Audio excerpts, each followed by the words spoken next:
I'm Nika, and I am a home baker.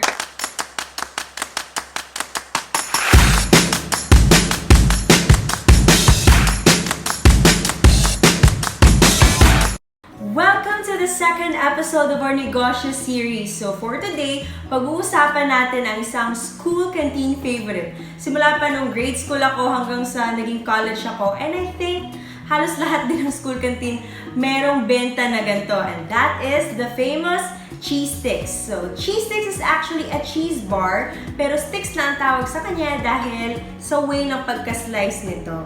So since this is a negosyo series, stay tuned kasi at the end of the video, pag-uusapan na naman natin ang cost at the same time possible na magiging profit natin kung ibibenta natin itong product na to. So get your spatulas ready and let's start baking. First, we're going to preheat our oven to 175 degrees Celsius. In a bowl of our stand mixer, we're going to cream together our butter and sugar with a paddle attachment.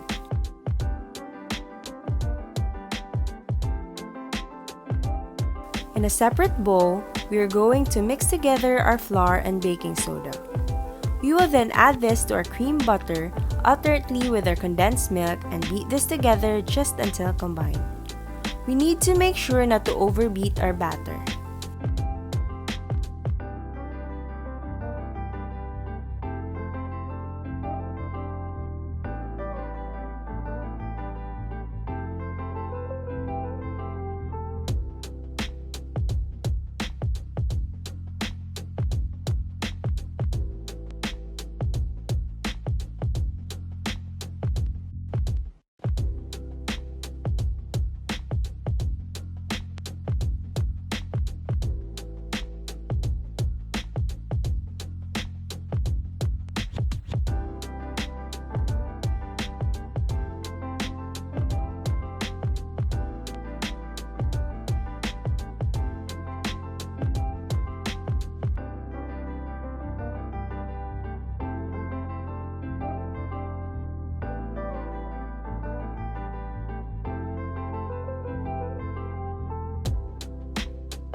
Next, we will add 3/4 of the grated cheese into our mixture.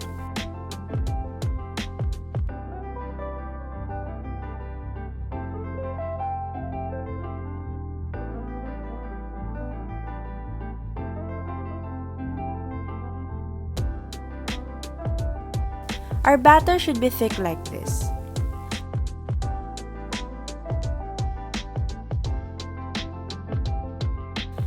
We are then going to evenly spread this into our greased 11.5 inches by 16.5 inches pan, then top it with the remaining grated cheese.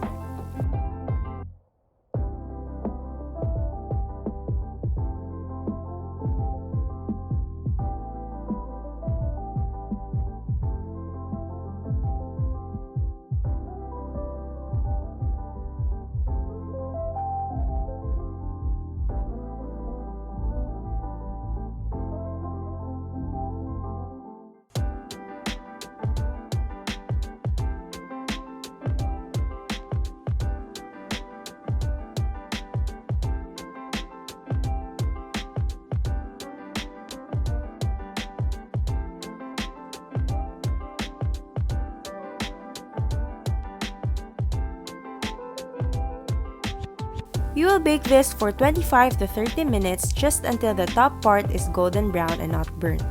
Once out of the oven, we will allow this to cool for a bit before slicing. The reason why we slice it while it's still warm is because it's much easier to cut into the bar. Depende na sa inyo how thick you want your bars to be. Here we want to make 100 pieces half-inch thick cheese sticks. So first, we will cut the sides.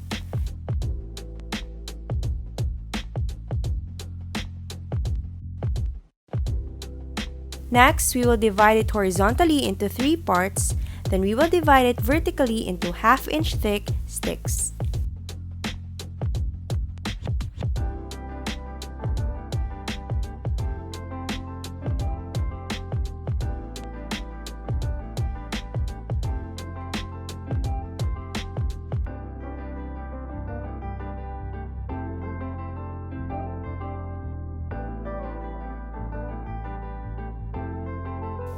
You can then choose to sell it by piece or by pack. Here we will wrap it by piece using a water cellophane.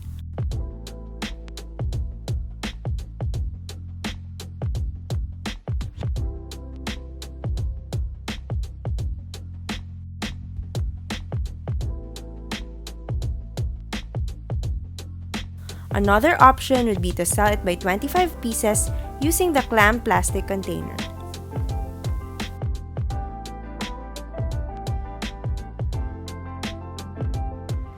So let's now try our cheese sticks. Okay. Tikman nga. Wow, it really took me back to our school canteen. Kaya yung mga panahon na, don't talk on your mouth is full pala. So, alala niyo mga panahon na may 1-hour break kayo, tas you're snacking on this sa loob ng canteen. At the same time, nagka-cram kayo kasi may quiz kayo sa next period. Ganun talaga yung naalala ko. Parang ganun talaga yung feeling, di ba? Sobrang nostalgic ng cheese sticks sa school. So ngayon, pag-uusapan na naman natin yung cost at the same time yung possible profit kung ibebenta niyo siyang by piece na ganito or ibebenta niyo siya ng by pack. Makikita natin na in total, we spent 169.86 pesos sa isang recipe. Sabihin na natin 170 pesos ang ating cost. So para makuha ang cost per stick, i-divide lang natin ng 100 ang ating cost. So 1.70 pesos ang cost per stick. Sa markup, magdedepende ito sa kung magkano ang bentahan sa lugar nyo at the same time kung ilang percent ang gusto mong tubo. Pero I suggest selling it around 5 to 8 pesos per stick. Ipagpalagay natin na ibibenta natin ito ng 5 pesos per stick. So sa 100 pieces, meron tayong 500 pesos. Deduct natin ang capital natin na 170 pesos tapos ang water cellophane na 10 pesos. So meron tayong profit na 320 pesos. Next, kung ibebenta naman natin siya ng by pack na 25 pieces. So 1.70 times 25, 42.50 yung cheese sticks, tas packaging na 5 pesos. So meron tayong total na 47.50 pesos per pack. So pwede natin ibenta ito ng 95 to 120 pesos per pack. Say ibibenta natin siya ng 100 pesos per pack. So sa isang recipe, meron tayong 4 na packs. So that would total to 400 pesos. Deduct naman natin yung capital tapos yung packaging. So meron tayong 210 pesos na profit kung ibibenta natin siya ng by pack of 25 pieces. I hope you enjoyed our recipe for today. Do try this at baka maalala niyo yung mga panahon na kumakain kayo ng cheese sticks habang tinititigan si Crush kumakain ng siomai sa kabilang table. May ganon. Well, don't forget to like this video and subscribe to my channel and then click the notification bell to stay updated. Kita-kita naman po tayo next week for another episode of our Negosyo series. So, have a happy weekend! Happy baking!